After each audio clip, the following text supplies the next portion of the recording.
Hello and welcome to Cheetah TV. My name is Brian Badger from the Cheetah Conservation Fund. In this series of videos, we're looking at, well, the theme, should I say, is conservation through collaboration. And we're bringing guests in primarily that took part in the Global Cheetah Summit, which took place in Addis Ababa in Ethiopia in January 2024. Now, today we've got two very special guests, and they're from the Wildlife Friendly Enterprise Network. So whenever you see a product, be it food or fashion or cosmetics, and it's got the label Wildlife Friendly, well, these are the guys that govern that. They're the ones that issue that certification and make sure that all the criteria is met that make that product truly wildlife friendly. So without further ado, let's go and meet our two very special guests. Today, we've got some very special guests because when we're talking about holistic conservation, as we've gone over many, many times, we talk about collaboration, and collaboration is so important. And the Global Cheetah Summit that happened in Addis Ababa in January 2024, I'm sorry, a group of around about 140 specialist conservationists and organizations got together to start to make a plan of action moving forward using the collaboration in a recognizable way, an acceptable way, and an agreeable way. So part of the Global Cheetah Summit was the declaration, the Addis Ababa Declaration for the Future of the Cheetah. And one of the organizations that were participating in the summit and contributed to the summit was the Wildlife Friendly Enterprise Network. And I've got some very special guests. And our first guest is Sheillah Munsabe, and she's the network and certifications coordinator at Wildlife Friendly. So a very warm welcome to you, Sheillah. And also we've got Christine Lippai, and she's the executive director of the Wildlife Friendly Enterprise Network. So a very warm welcome to you, Christine. So just to start us off, Sheillah, can you tell us a little bit about yourself and how you got to where you are today? Thank you, Brian, for introducing us and inviting us to the Cheetah TV. And it was a great opportunity to be part of the Global Cheetah Summit that happened this year in Addis Ababa. And my name is Sheillah Munsabe. I am based in Rwanda. I'm Rwandan, and I work with Wildlife Friendly Enterprise Network. My journey into conservation started back then when I was a student at African Leadership University. And I was a conservation scholar with African Leadership University School of Wildlife Conservation. Through that, I was able to have an opportunity to learn more about the conservation field and also take it on as a career field of my interest. And I've worked with a number of conservation organizations and companies, including the Singita, which is one of the luxury ecologies in Africa. And I've also worked with the International Gorilla Conservation Program, mainly looking at how we can integrate sustainable livelihoods of the local communities that are adjacent to the gorilla habitat, and also to ensure that these local communities become stewards to conserve the mountain gorillas, which are critically endangered species on the globe. And yeah, and through that, that's how I came to be working with the Wildlife Friendly Enterprise Network currently, and mainly managing the network and the certification programs and processes that we carry out. Yeah. Thank you. That's great. Thanks very much, Sheillah, and a very warm welcome to you. Christine, if I can kind of lean towards you and ask you the same, tell us a little bit about yourself and how you got involved in the organization. Sure. Thanks, Brian, and thank you again also for including us in this TV show. So I've got a little bit more experience than Sheillah. I've been working as a conservation biologist for over 30 years. I graduated as a master's in marine zoology, actually, and started my career working in Australia, of all places, on crocodile conservation, not one of the most loved species on the planet. So that was quite a challenge. And then from there, I've spent most of my career in the Western Indian Ocean Islands. I lived in Madagascar for a long time. I've also spent most of my career in Eastern Southern Africa. And from the sort of direct and pure conservation biology, I, through my time in Madagascar and also working on the Campfire Programme, the Communal Areas Management Programme for Indigenous Resources in Zimbabwe, I became much more interested in the community development and sustainable livelihoods. This is before Sustainable Development Goals were established, but I worked very much at that interface between conservation and sustainable livelihoods. So that's kind of brought me to a stage where I was involved in sustainable sourcing for some of the luxury brands and looking at market development. There's no point in talking about sustainable development if there's nothing to sell or nobody's buying something at the end of the day. And that can be a local buy or it could be international. And so that led me a couple of years ago, over 2 years ago, to become the executive director at Wildlife Friendly Enterprise Network. And it kind of consolidated all of my previous experiences as a conservation biologist and also as a sustainable development practitioner. That's great. Thanks very much, Christine. It always amazes me about, the diversity of conservation as a whole anyway, the holistic side, but also the diversity of people, and the skill sets that are needed to kind of have these initiatives, not just as a label or as a tag or something, but actually to put them forward and make them work, the logistics of doing it. So if we was talking about, wildlife friendly, and I'll keep it to wildlife friendly, if you don't mind, rather than the enterprise network bit. We all know that. But Sheillah, if somebody saw that, how would you explain, what is wildlife friendly? Wildlife Friendly is basically a certification program that ensures the products and services meet the highest standards, which are focused on conserving wildlife species and their habitats, but also looking at the communities that are around those areas that are rich in any endangered species or threatened species. So the certification also looks at consumers to be the catalyst for change that is needed. And what is that change?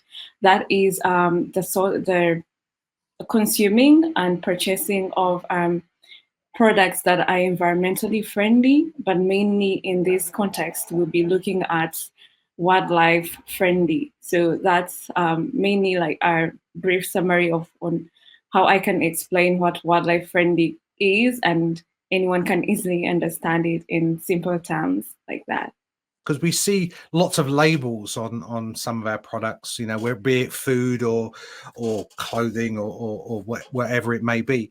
But sometimes we kind of see something, but we don't necessarily understand what it is. It's just like a word. It's like conservation. Everybody accepts the word conservation, but to actually know and understand what it means in different scenarios, I think is very important. So, Christine, if I could ask you, I mean, if because of that fact and the fact that we see lots of labels and tags and statements and stuff like that, what makes wildlife friendly different from other enterprises? Yeah, I mean, I get asked this question a lot, what sets us apart from other certification programs? And what I generally say is that we are complementary, but we're also incredibly unique because we are the only certification body. And don't forget, we are a conservation NGO, so we're coming from that perspective. But we are unique in that we have conservation embedded in the criteria of our standards. And so we're also unique in, several other reasons. I mean, we have this holistic approach to conservation and community development. So we're not only focusing on conserving wildlife and their habitats, but we're also emphasizing that well-being and economic development of local communities.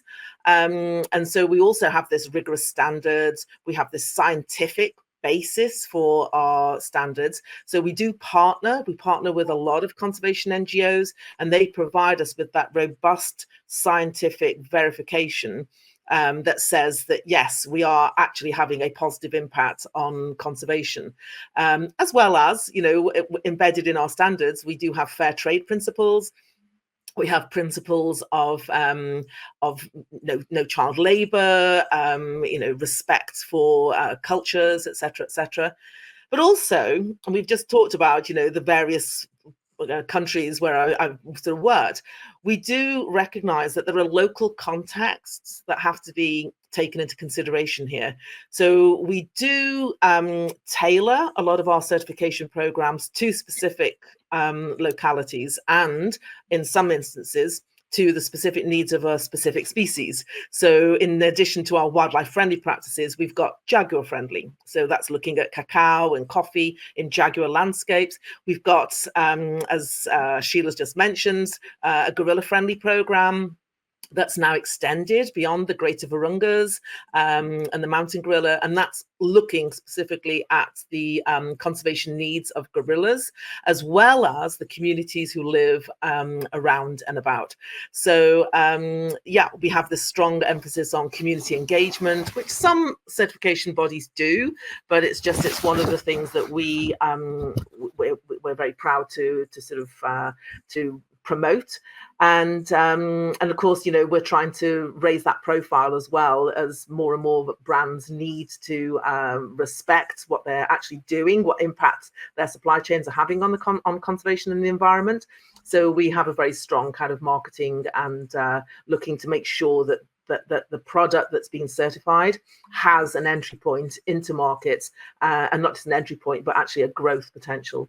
So bit of a conclusion, this is we are very wildlife and community-based focused. That sets us apart. I think that makes a lot of sense now with the title of the organization, where it's the Wildlife Friendly Enterprise Network, because it's not just a one label suits all type thing. So it is tailored to individual organizations or missions or conservation initiatives and stuff like that, but with the underlying criteria of bringing that network together. So it seems to be quite fluid and quite dynamic of the actual, for want of a better word, the brand, which is good. Christine, you mentioned a couple of products with the jaguar friendly and the cacao and stuff like that. Sheillah, could you tell us some of the other products maybe that are certified as wildlife friendly? Yes, we have certified a number of products ranging from fashion products, for example, cotton, which was recently certified, the cotton from India, and is currently a project under the Regenerative Agriculture Fund and in partnership with WWF India. We have also certified wool from Argentina through our partnership with the Wildlife Conservation Society in Argentina. And agriculture products range from tea to coffee, cacao, and many others. The tea from India, which is under the certification of certified elephant friendly, basically looking at the Asian elephants in India, which are also endangered species. And we have also certified a number of cosmetic and essential oils products, for example, Sheillah, which is one of the great brands and awarded for the products they produce. And we have also certified I-based rice, which has been a premium, organic and wildlife friendly certified product that is on shelves in a number of markets in the UK, in the US, and many others. That's great. Well, it's say even the diversity of the products is, you know, it kind of spans so many different areas, and you know, when you're talking about food and fashion and whatnot, it's really interesting to see that the products, some of them are obvious, because they, you know, if you're talking about jaguars and you're talking about rainforests, and you know, you can kind of tie them in, but sometimes they're not so obvious. When you are talking about the fashion industry and the cotton and bits and pieces, so it's a lot deeper than it seems. So Christine, if I can ask you, I mean, like, how would you say that wildlife friendly, because we are kind of Cheetah TV, so we are kind of leaning towards the cheetah conservation, but you know, as the summit it kind of showed, you know, the diversity is endless, really. But how would you say that wildlife friendly is participating in cheetah conservation specifically? I mean, you know, yeah, it's a great question, because cheetah, as we've just heard, it's just one of the species that we are focused on assisting with the conservation. And you know, you've described us as wildlife friendly, but we are a network. We're a network of enterprises, and those enterprises can be big brands, which is a little bit more complicated because you've got to try and get your product into a complete sort of suite of supply chain players. And it can also be local. So it could be Sheillah just mentioned. It's a one-woman show, and she is producing these award-winning cosmetics. So when it comes to cheetah, we're very lucky in that the Cheetah Conservation Fund was actually one of our founding members, was there as we were spawned way back 17 years ago. And because recognizing that there was this value to actually develop enterprise and community livelihoods for the benefit of cheetah conservation and local livelihoods. So we were enormously proud to be a signatory to the declaration, and this is something that we promote as we are touching so many different sectors. We're invited to speak regularly, and sometimes they're at food summits, and sometimes they're at fashion summits, and sometimes it's just about regen. It could be about wildlife friendly, it could be about nature positive. And so what we do is we promote and we talk about the various projects and the various collaborations that we have on our books. So we also are busy trying to fundraise. We are trying to develop sort of co-funded collaborative projects as well that will bring more money into conservation projects. And at the same time as we advocate for these various projects, what we're also doing is obviously promoting the product. So with the Cheetah Conservation Fund, there are multiple products coming out of here. You've got the creamery, you've got the bush block, you know, possibly we'll have tourism. I mean, there are lots of different factors in there.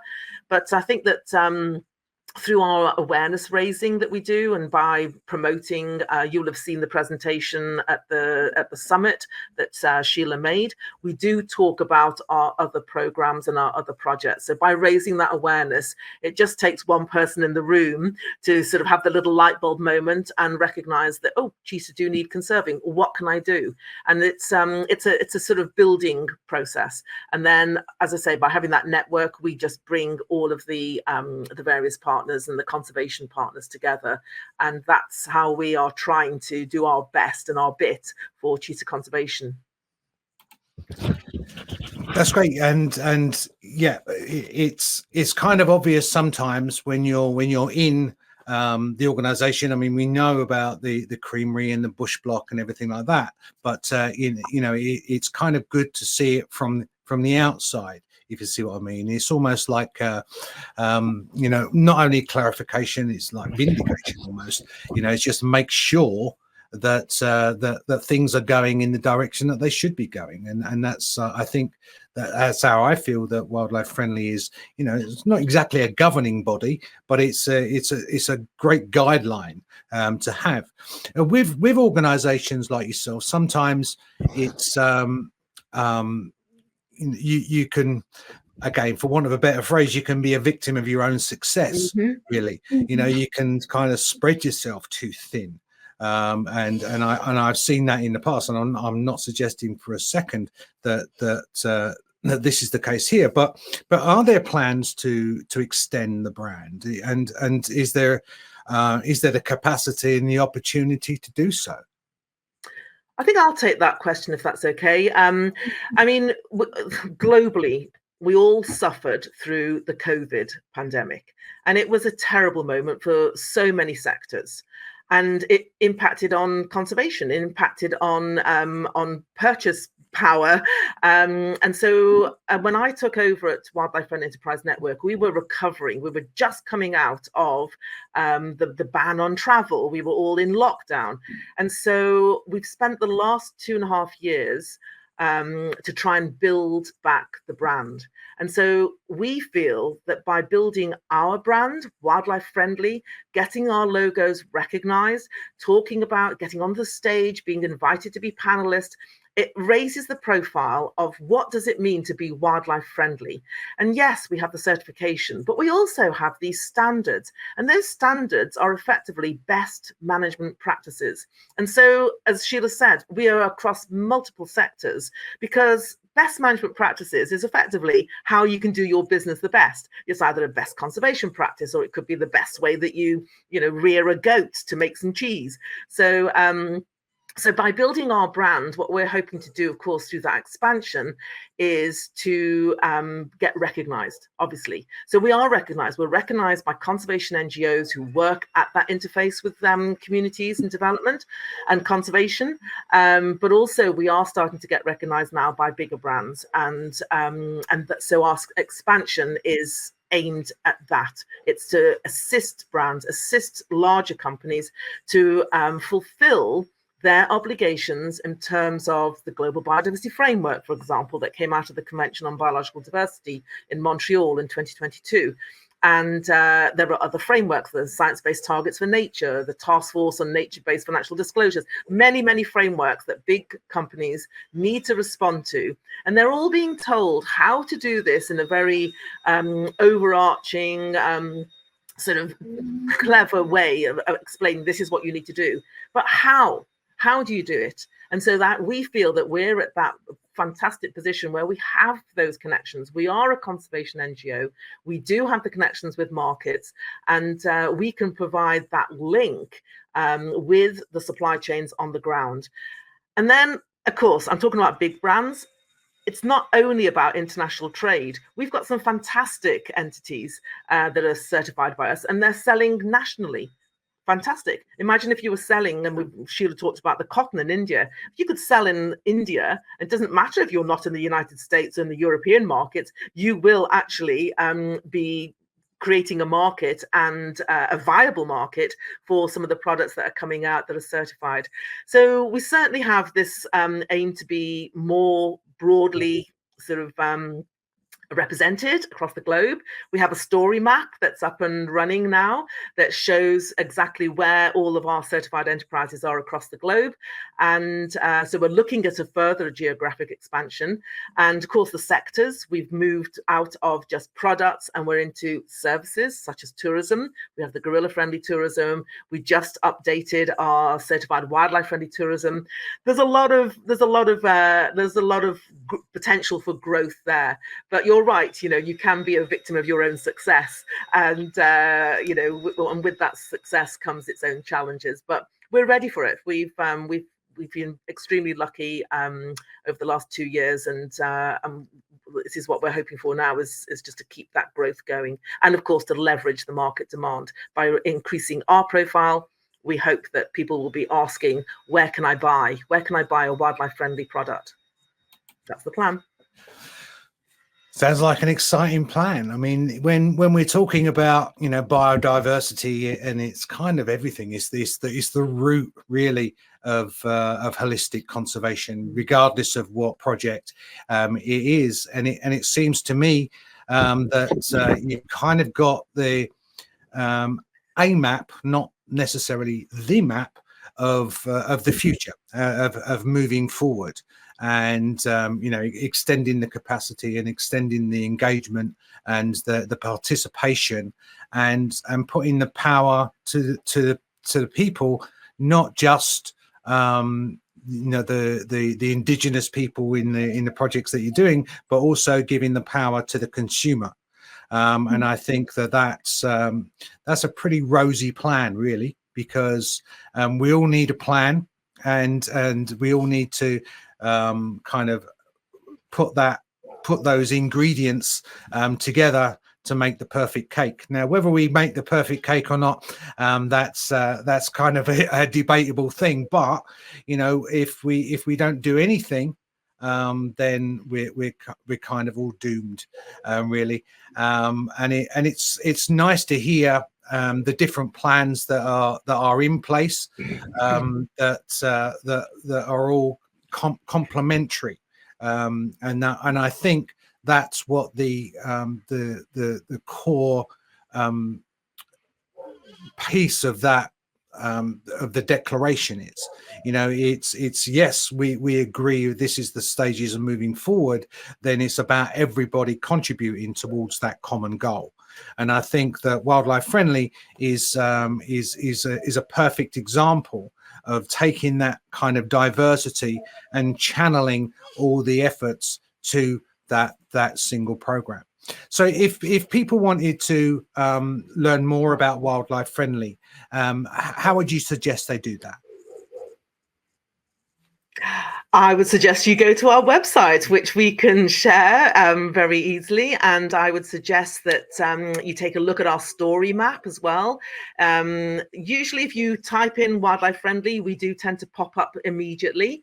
Our story map is absolutely fantastic. And as I say, it talks about the species, the country. There are some fantastic cultures that are also documented there. We've got some case studies. We also highlight where you can buy these products as well, because that is the question: where can I buy? Yes, it might be an ingredient in a beautiful face cream, but does it always have the logo on it? Not always, and we're trying to change that as well.